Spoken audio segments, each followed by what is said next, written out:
Headline आपने जानिए, अब रुख करेंगे इलाकाई खबरों का। आपको बताते चलें कि साहिवाल आरहवाला रोड पर एक अफसोसनाक हादसा पेश आया, जिसमें मोटरसाइकिल और साइकिल के दरमियान टक्कर। हादसे के नतीजे में तीनों अफराद जख्मी हो गए। यानी शाहिदीन के मुताबिक हादसे की बुनियादी वजह रोड पर स्ट्रीट लाइट्स की अदम मौजूदगी है। अंधेरे की वजह से दोनों सवारियों को एक दूसरे का बरवक्त नजर ना आ सका और तसादम पेश आया। इतला मिलते ही रेस्क्यू 1112 की टीम मौका पर पहुंच गई और जख्मियों को इब्तदाई तिब्बी इमदाद देने के बाद करीबी अस्पताल मुंतकिल कर दिया। मकामी अवाम ने मुतालबा किया है कि आरहवाला रोड पर फौरी तौर पर लाइट्स लगाई जाएं ताकि आइंदा ऐसे अफसोसनाक हादसा से बचा जा सके।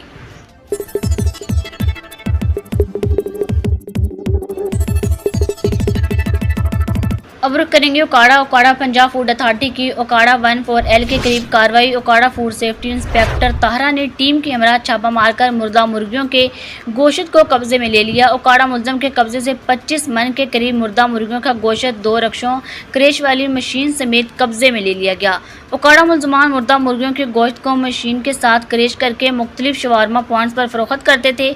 ओकाड़ा मुर्दा मुर्गियों के गोश्त को फूड अथॉरिटी की टीम ने मौका पर ही नहर में तलब कर दिया। ओकाड़ा मुलजम के खिलाफ मुकदमा दर्ज कर लिया गया।